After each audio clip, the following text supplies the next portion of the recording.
Փաշինյանի վստահեցումները, որ իրենք ամուր են, տոկուն են եւ փոխել են ապագան արդեն այսօր է փաստորեն։ Եթե տոկուն են, ինչ են ամեն օր խոսում դրա տոկունության մասին, կամ եթե իրանք ունեն վստահության այն մակարդակը, բա ինչի է նրանց կազմակերպված միջոցառումները բացառապես հիմքում ունեն վարչական ռեսուրս, որը ոչ միայն մենք ենք ասում, այլ նաև արտահայտված է փողոցներով, լուսանկարներով, տարբեր այլ հիմնավորումներով, որոնք մեր քաղաքացիների համար դառել են արդեն իսկ սովորական, սրանց բերելով, քշելով, տարբեր միջոցառումների մասնակից դարձնելով եւ այլն։ Երկրորդը ձեր հարցը ունի շատ կարճ պատասխանային տեսանկյունից, որ այս ամեն ինչը կապված է բնականաբար քաղաքական դերակատարից, այդ դերակատարը Փաշինյանն է եւ բնականաբար սա շղթան կարող է ավարտել այն ժամանակ, երբ որ Փաշինյանի գլխավորած կառավարությունը այլևս չի լինի եւ նրա բերած բարքերը, որը շատ բնորոշ է ավտորիտարիզմին, իրենց էլեմենտներով պարզապես կհեռացվեն։ Այս ամեն ինչը, որը նաեւ այս տարվա ընթացքում է ուղեկցում, սկսած սրբազան պայքարի ներկայացների ազատացման վաղը տատական պրոցեսներով Նարեկ Սամսոնյանը, Վազգեն Սաղաթելյանին երկուշաբթի օրը արդեն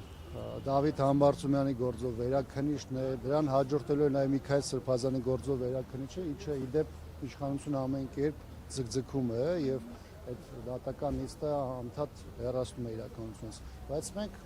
կրկնում եմ, անդադ գտնվելու ենք այս շղթայի մեջ այնքան ժամանակ, քանի կա Փաշինյանը, տարբեր դատաներում փոխվելու են թիրախները, փոխվելու են մարդիկ, որոնք քաղաքական հետապնդման են ենթարկվելու, բայց այս process-ը շարունակվելու է մինչև քաղաքական հանգուցալուծում։ Պարոն Աբրահամյան, տեսեք, դուք խոսում եք Փաշինյանի հեռանալու մասին, Փաշինյանն էլ խոսում է օրինակ Կտրիչ Ներսիսյանի, այսպես ասած, Գարեգին II վեհապար հայրապետի իր բնորոշմամբ անուն ազգանով է, Ավազանի անունով է դիմում, իբրև թե ուզում է անհարգալից լինել վեհապարի հանդեպ, ամեն դեպքում նրա հեռացման մասին է խոսում եւ նշում է իր ուզելով չի, Սերժն էլ չէր ուզում, հա այդպես ասեց երրորդ նախագահի նկատի ունենալով, կհաջողի այս անգամ։ Գիտեք, նախ ես կարծում եմ, որ դրանց պետք է աշխատել չցիտել, ամեն դեպս այն ձևակերպումները, որոնք ներկայացում են, այն ինչ որ իրանք ասում են եւ փորձում են կամ մտածում են, որ դա վարկաբեկիչ է, դա վարկաբեկիչ չի, եթե մարդիկ մինչեւ այդ հոգեվոր կյանք ունեցել են անուններ, այդ մարդիկ այնպես չէ, որ այդ անունը մոռացության են տալիս, բայց խնդիրը այն է, որ կա հոգեվոր դաշտում կարգավիճակ, այդ կարգավիճակից բխող նաեւ անվանումներ եւ յուրաքանչյուրը պետք է հասկանա, որ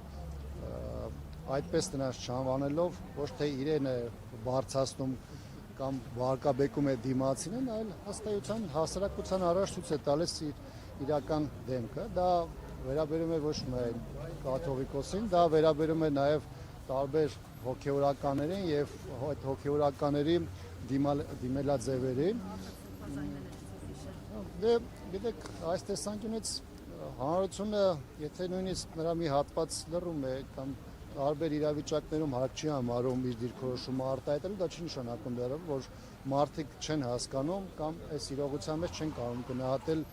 իրական իրադրությունը, ու մի կարևոր հանգամանք էլ, տեսեք, այդ իրադավ հոգեորականների հետ կապված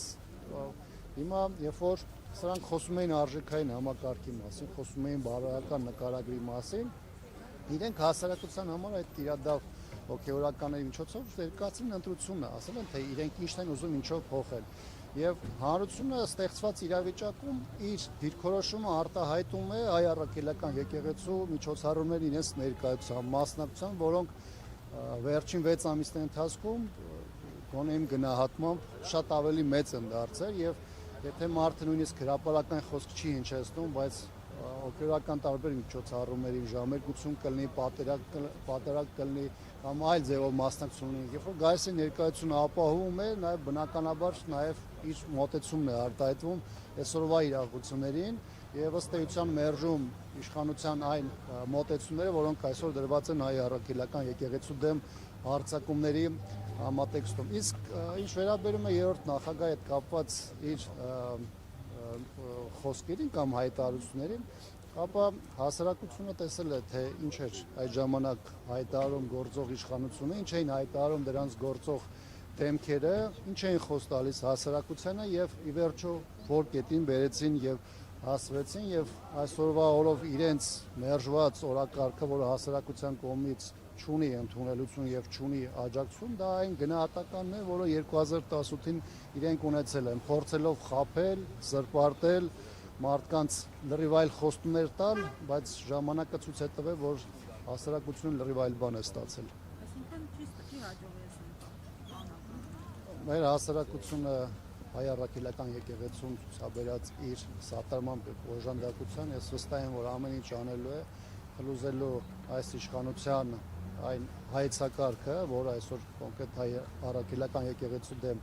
գործում է եւ դա յուրաքանչյուրից է կախված, սա միայն քաղաքական ուժերի կամ ակտիվ քաղաքական դերակատարների խնդիրը չէ։ Մեր հասարակությունը իր դիրքորոշումը իր մասնակցությամբ իր ներկայությամբ արտահայտել է եւ արտահայտելու է դրանով շրելով այս իշխանության այն երազանքը, որը դրված է եկեղեցու դեմ գործողությունների համատեքստում։ Անգամ դրսի աջակցություն պարագայում։ Առավել եւս դրսի աջակցության, որովհետեւ կրկնում եմ, եթե նույնիսկ շատ բան մեր քաղաքացին այսօր չի արտահայտում իր մտածածի կամ իր զգացածի մասին, շատ բան կա, որ դա ամենապատեհ պահին մեր քաղաքացին իր ներկայությամբ արտահայտում եւ իր սատարումը դրսևորում է։ Շնորհակալություն։ 160 թեմի հարգելի հետևողներ, այսքանով